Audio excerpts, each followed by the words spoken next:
Julia Johnson. I am a professor of automotive technology at Skyline College. Krista Allen. I am the automotive technician and shop manager for the automotive department. I always wanted to know about cars. When I was younger, well, it's true always. The cheapest car you can get is a 20-year-old car. So the 20-year-old cars for me were 60s cars. Those big, long, huge. I always wanted to know how to work on them. But learning from my dad on the driveway was not going to happen. He was not an educator. He had a job to do, right? He's got to get the brakes done because he's got to drive it on Monday. He'd, just start working. He wouldn't tell me what's going on. I'm holding the flashlight or whatever. He'd start swearing and I'm like, I'm done, and I go in, and that was it. So I never got to learn that way. So although I wanted to know how things worked, I wasn't hugely into cars then. I had several other careers. I didn't come to this until later in life. My uncle worked as a body man and repaired vehicles' body in a body shop. My cousin was just a couple months younger than me, so when we would be over at their house on the weekend, he would be there servicing their car, and he would go ahead and gather us underneath and teach us. I would learn how to do an oil change or change spark plugs or take off a wheel. And so I really enjoyed that. I went to a couple of colleges, but I graduated from SF State with a degree in international relations. I worked for foreign governments. I was the administrator of trade for South Korea. I had worked for nonprofits. I worked for a public advocacy law firm. I was a personal trainer. I had a dog walking business. And then I came here. I was a stay-at-home mom at the time. And my kids had gotten to about old enough to go to preschool. So I had, kind of had it with the slippers and sweatpants situation. And I got a Skyline catalog in the mail. And when I dropped it on the table, it opened to the auto pages. And I looked at that and I was like, you know what? I really would like to do that because I had always wanted to know how to do this, but it never happened. So this was my opportunity. So I came up here and I took a class on the weekend where you worked on your own car. And I brought my 1964 Ford Galaxy and I said, show me what you got. Then you had a lift and you had teachers and you had the tools and somebody to explain things. And when I found out once you have someone to explain things in a way you can understand, then it's not that hard. Prior to that, I thought I was incapable of understanding. Then I got here and I was like, actually, I can. The one cool thing that Skyline does offer, or actually San Mateo Community College District offers, is they call it Expanding Your Horizons, which is math and science focused education for women. And when I was in 5th grade, they had the workshop going on and I came and took a weekend-long workshop. I was interested in like veterinarian or maybe police officer, science lab technician. So I did all of those workshops. At the time, the automotive department had one. They signed up and they were running it and I took it, and that really sparked me to pursue this career. When I went to high school, my high school had an auto shop. I took auto shop all 4 years. The instructor was very nice to allow me to actually work on my own car over the whole entire time. My dad had a 1968 El Camino that was sitting off to the side of the house. The engine was blown. He didn't want to part with it. So he said, if you go ahead and work on it, it will be our shared car and then I will eventually give it to you. So I took high school automotive, and that teacher brought us up for a day where we can come and see the department. I really enjoyed it. Right out of high school, I went through the program here. I found out with going through school that I am a hands-on learner and I really enjoy using my hands. This was a career that stood out from other types of fields. I just really wanted to go ahead and repair cars. It really is interesting on how technology changes, and wanting to learn that it's constantly changing so it doesn't get old and stale. I did the one class I mentioned where I worked on my own car. I took a fundamentals class, which was the prerequisite for the full-time auto program. So full-time auto program is 6 semesters and you get a certificate for each semester. So I took all 6 semesters. You learn 1 subject per semester. I started working in shops when I was still a student. And after about a year, I figured, I know a little, right? I could put on a basics class And so I created a curriculum for car care basics for women. And I started teaching it at parks and recs through cities around the area. So Brisbane, Colma, whatever, I just call them up and say, hey, would you like a class like this? So when the department coordinator heard about me teaching that class, then he's like, well, why aren't you teaching that here? So I became a teacher while I was still a student. When I was in engines class, I was building an engine because I thought, if you're going to do this, I should actually do this. So I got a project car. 1967 Plymouth Satellite. While I was waiting for parts to come in, I started looking up scholarships. And there is a lot of money available for people who want to learn about cars. There's money available for women who want to learn about cars. I applied for 9 scholarships. I won them all. Some of them I won twice. Some of them I won all the money because nobody else applied. One time I got a personal check from a guy that was on the committee just because he wanted, to see women succeed in this field. Taking all the classes, working while I was a student in a shop, winning the scholarships, took me to SEMA, which is the world's largest indoor trade show. It's the Specialty Equipment Manufacturers Association, which then introduced me to a lot of women already in the industry. They're working in motorsports, auto body and stuff. I got to participate in their all-women car builds. My educational journey didn't just happen here.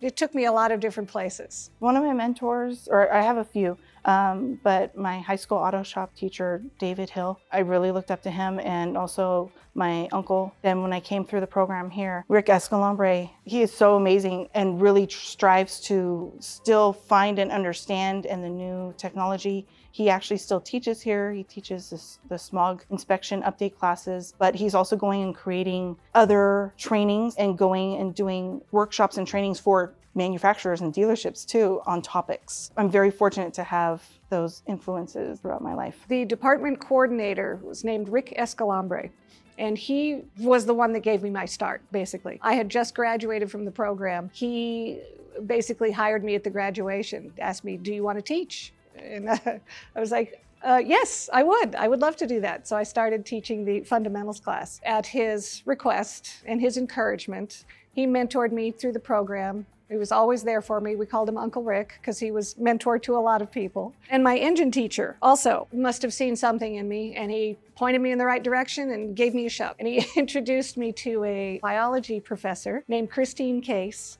who asked me if I would do a workshop for the Expanding Your Horizons event, a huge event to introduce young women to STEM careers in STEM. Women from all different kinds of industries, from healthcare to genetics to biology, would put on these hands-on workshops. I represented the automotive industry, and I had 90 little girls from like junior high to high school in the shop. They'd never touched the cars before, and I took them through doing inspections and taking off wheels. There were a lot of people that helped me out, definitely. And those two in particular were the ones that gave me the shove I needed. When I was a student here, sometimes when we had to break out into groups in order to do the lab or what we were taught. When I first started, some of the guys were like, oh, no, they just wanted to do everything and just stand over here, or you can write everything down on the paper. I ended up overcoming that, stood my ground, and was like, no, I'm here to learn. I want to do this. And so I got in and I got my hands dirty. I think that some of the fellow classmates were really shocked. I think that some of them were just thinking I was here in order to find a date. But then as I went out to go look for work while I was still a student here, we get dealerships and shops reaching out and wanting to try and employ people.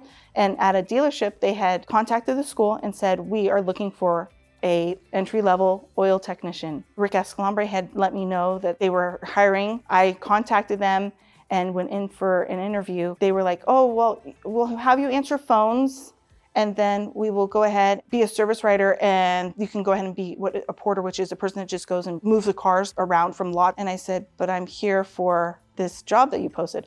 Oh, well, that's not gonna be for you. That made me never want to go work at a dealership ever, and I didn't. Then went and worked at a shop that was also looking for employment just down close in San Bruno. They were all very nice. The technicians that were there and the manager, they even did body work. They all made me feel welcome and were wanting to teach me things. But I ended up leaving that job because I wanted to grow. They only had a spot for being so high up and doing things and pay. I went to another shop which was right down the street.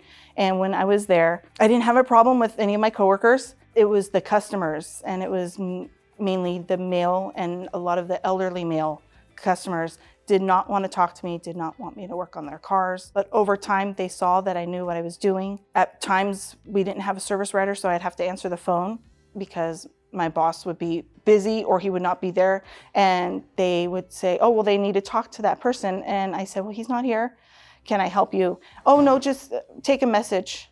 And they just wanted to schedule their car or explain something that was going on, and they just preferred not to talk to me. But over the years, it changed. They would prefer to talk to me. It's been mixed, I would say. I didn't have any trouble when I worked in the industry. When I worked in shops, people were a little confused to see, like, why do you want to do this? And I was like, why do you want to do it? Overall, they were supportive of me and very helpful. Coming here has also been very supportive. The teachers are always been pretty good to me. I have had issues with people, though, that are, I guess, threatened by successful women. So it hasn't all been roses, but for the most part, people have been supportive. I would suggest, one of the things I learned right up front when I started working in a shop was that men and women communicate differently. I was communicating, and I didn't know this, in a way that was hesitant.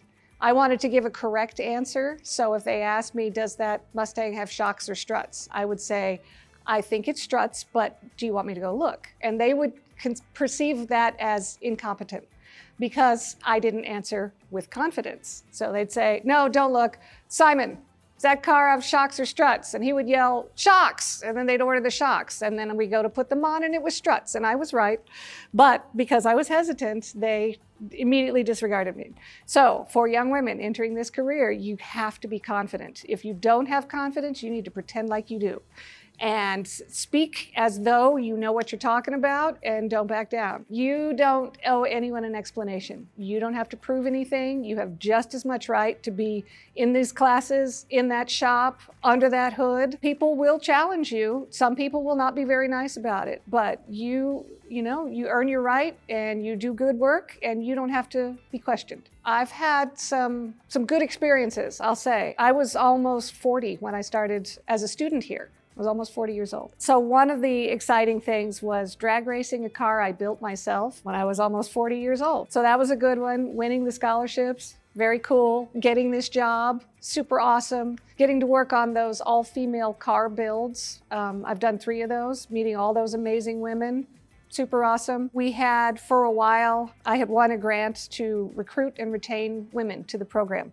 So you saw how many women are in these classes right about now. Not very many. So when I got the grant, I started recruiting. I had a very simple message to the young ladies, is that you can do this, you can make money doing this, people will hire you, and we want you in our classes. I personally want to see you in my classes. And it worked. And we had exponentially increased the number of women getting certificates from this department. We went from 2 to 25 in 2 semesters. So I'm really proud about that. They formed their own club called the Heart Wrenchers.